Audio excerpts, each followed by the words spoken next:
Kwanza tunashukuru tumemaliza mechi salama, vijana wamepambana.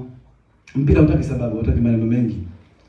Kama umefungwa mara una accept kama umefungwa, unarudi katika uwanja wa mazoezi kurekebisha. Lakini tunaunda timu yetu mpya kwenye pre-season, tupo kwa mara kwanza tumekuwa bingwa, kwa mara kwanza tunaanza mashindano haya.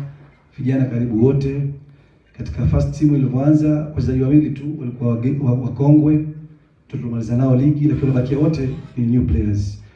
Hilo jambo la kwanza lilikuwa ngumu kidogo sababu pressure ilikuwa kubwa, wachezaji wengi hawajawahi kucheza katika mechi za kawaida kama hizi. Na uwanja ulikuwa unateleza, kwa hivyo pia ilisababisha wachezaji wetu kuwa na tension pamoja na crowd kubwa ya Rayon Sport. Naamini kabisa katika mechi zetu mbili zilizobaki tutafanya vizuri kwa sababu tunarudi kwenye uwanja wetu.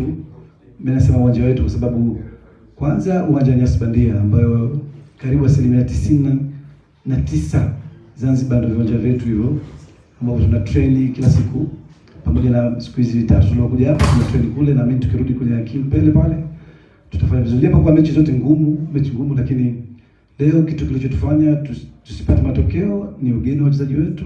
Tension ilikuwa kubwa, uwanja ulikuwa unateleza sana, lakini Rayon pia walikuwa na quality kwa sababu kila mtu anajua kwamba Rayon ni timu kubwa na ilistahili kushinda kabisa.